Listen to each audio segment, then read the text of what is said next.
You're watching WAFB's streaming newscast, live and local, with Dion Guillory. This is 9 News at 5:30. Tonight, reaction pouring in at 5:30 as Louisiana Congresswoman Julia Letlow officially announcing her bid to run for Senate. I'm Julia Letlow, and I'm running for the United States Senate because the future we leave to our children is always worth fighting for.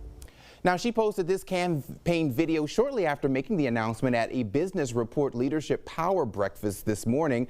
Just yesterday, President Trump encouraging her to put her name in the challenge to incumbent Senator Bill Cassidy. Now, Cassidy releasing a statement shortly after saying, quote, "Congresswoman Letlow called me this morning to say she was running. She said she respected me and that I had done a good job. I will continue to do a good job when I win re-election. I am a conservative who wakes up every morning thinking about how to make Louisiana and the United States a better place to live." Now, another notable reaction coming from State Treasurer John Fleming's campaign, who's also running for that Senate seat.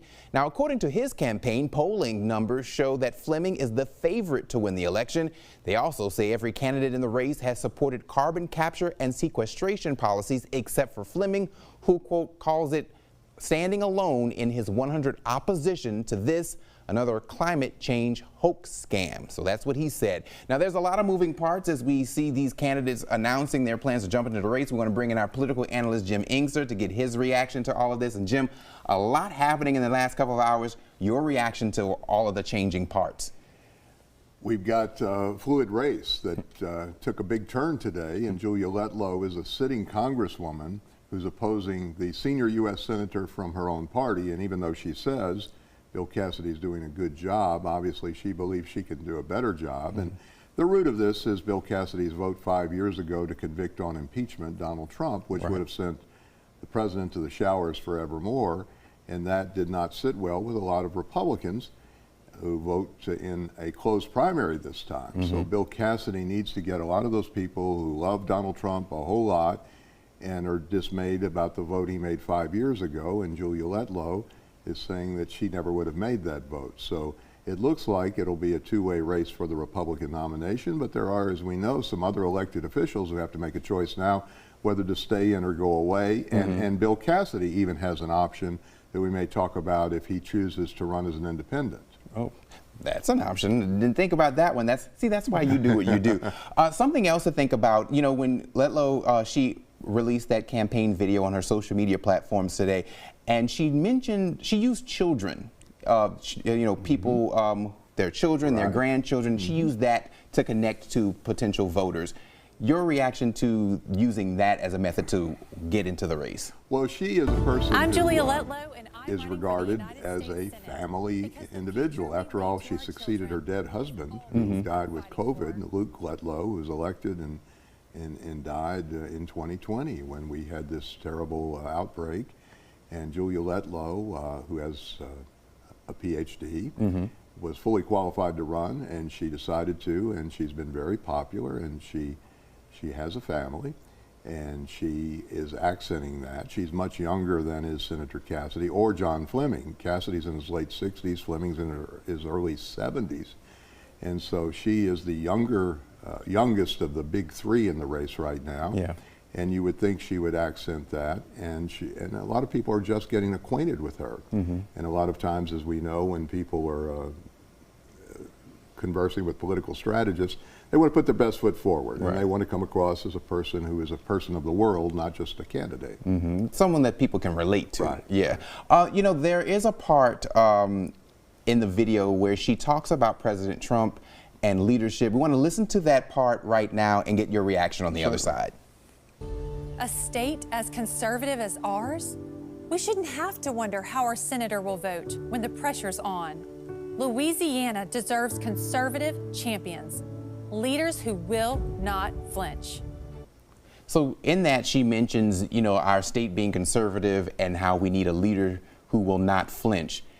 A jab at Cassidy there? Oh, no doubt, but it's a jab she really doesn't have to take. Now, Donald Trump has won this state in 3 straight presidential elections by right around 60% of the votes. And in a Republican primary, that means more than 90% of the people who probably will vote in the primary on May 16th. And we're getting close, by the way. We're inside 4 months. Right. We're 16 weeks from Saturday from an election.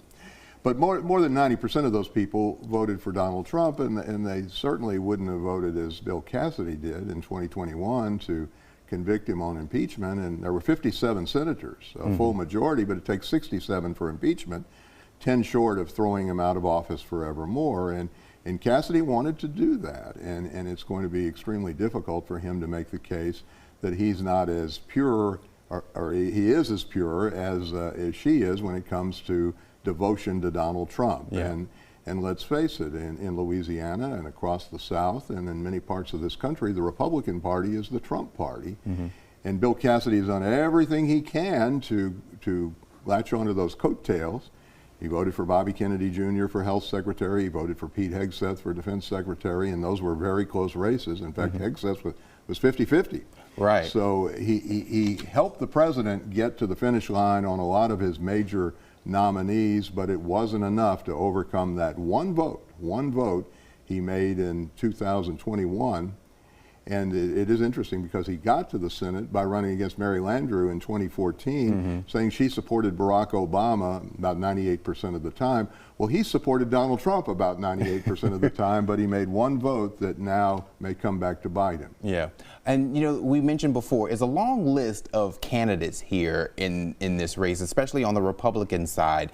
And we're seeing some of the names here. You know, we've got Congresswoman Letlow, John Fleming, Sammy Wyatt, Kathy Seiden. Yeah. We were talking about her before, and her story is kind of interesting. Well, she's from St. Tammany, a council person, a younger person, the one most like Julia Letlow. But the question is whether Kathy Seiden and Julie Emerson, the lawmaker from the Lafayette area, and Blake Miguez will stay in the race. And now we have also another big office that is open with Julia Letlow leaving, and there's going to be a big battle to succeed her. And so some of these people could pivot, and you don't have to live within the district to be a candidate in Congress. And there's 6 opportunities, and this is the only one that's going to be open in this cycle. And we've seen situations before. I remember back in the day, Richard Baker lived in Cleo Fields' district, and Cleo Fields lived in Richard Baker's district. But so this is a chess game, but it's going to be a sprint rather than a marathon because qualifying starts February 11th, just a few days away. And then the race is May 16th. So, and then there'll be a runoff on June 27th, and then a general election in November. So it's still a fairly normal cycle, but there are these the party primary. These points, the party primary, because we're in a closed primary, that make it a sense of urgency. And it would seem that it would be very hard for someone with limited name recognition to try to make a case now to either beat Cassidy or Letlow. The conventional wisdom is that they're most likely to be in a runoff. And then the Democrats have a primary, and they have some candidates, but so far no candidate who holds an office. But the Democrats could potentially have a shot at winning if Cassidy were to run as an independent in November, which he could do. And then essentially we would have 2 Republicans and a Democrat, and it could be a crapshoot as to which candidate wins. And some political insiders believe that's Cassidy's best option. Yeah. Oh, the games continue. They do. All right, Jim. Thank you as always.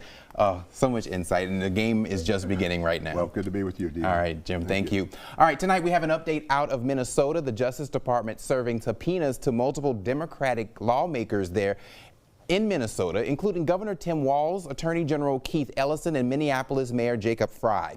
The subpoenas indicate that the government is investigating state and local officials to see if they may have conspired to impede federal officers from discharging their duties. Meanwhile, area police departments holding a news conference about ISIS tactics in the Twin Cities of Minneapolis and St. Paul. Recently, as the last 2 weeks, we as law enforcement community have been receiving endless complaints about civil rights violations in our streets from U.S. citizens. At a White House news conference, President Donald Trump announcing the arrest in Minnesota of multiple migrants suspected in connection with a range of violent crimes in that state. Well, also at that news conference, President talking about that 1 year since he took office. The focus this week remaining on his foreign policy. Now he heads to Switzerland later tonight for the World Economic Forum, where his push for Greenland is expected to dominate conversations at the summit. Natalie Brand breaking it all down from the White House. President Trump leaves tonight for Davos, where European allies hope to de-escalate tensions over Greenland. But the president is making clear he's not backing down. Let's put it this way, it's going to be a very interesting Davos. Ahead of the summit, President Trump posted a series of eye-catching social media posts. One image of him planting the American flag in Greenland. It is not easy when we wake up every morning to new threats. Another revealing a private message from French President Emmanuel Macron saying, "I do not understand what you're doing on Greenland." At Davos today, Macron also addressed the president's newly threatened tariffs on allies over the issue. An endless accumulation of new tariffs that are fundamentally unacceptable, even more so when they are used as leverage against territorial sovereignty. In London, House Speaker Mike Johnson told British Parliament he hoped to calm the waters. We have always been able to work through our differences calmly as friends. We will continue to do that. I want to assure you this morning that that is still the case. The international tensions come as President Trump marks 1 year into his second term. The latest CBS News poll puts the president's approval rating at 41% overall, with many saying they want more focus on the economy. People have told us that their income isn't keeping pace with inflation. That's been a consistent story through the year. President Trump says in Davos he will deliver the message that America's economy is strong. Look at this. These are all, each line is something that we did. Nobody did that before. And it's big stuff, too. Look, we have the hottest country in the world. He's also expected to talk about affordability. Natalie Brand, CBS News, the White House. The CBS News poll shows 70% of those surveyed oppose using federal funds to buy Greenland. 86% of those surveyed say they are opposed to the use of military force to take the territory. The Supreme Court hearing arguments today about a Hawaii law limiting guns in places like shops, gas stations, and bars. The state law says guns are not allowed on private property that's open to the public without express consent from the owner. 3 plaintiffs arguing that law is unconstitutional. 2 important issues at the center of this case are private property protections and Second Amendment rights. The court's conservative majority has consistently backed gun rights. Chief Justice John Roberts framed a comparison with the First Amendment. I don't have to have a sign on the sidewalk before you enter my property saying, okay to come on if you're going to give me some leaflet, or okay to come on if you're a candidate. In the leafletting example, the reason why you get to go up to the person's door is not because you have a First Amendment right to do that. You get to go up to the First Amendment, the person's door, because there is a custom and tradition of implying the person's consent. A ruling is expected by the end of June. The Supreme Court will hear another gun case in March, with the Trump administration defending a federal law that bars users of illegal drugs from owning guns.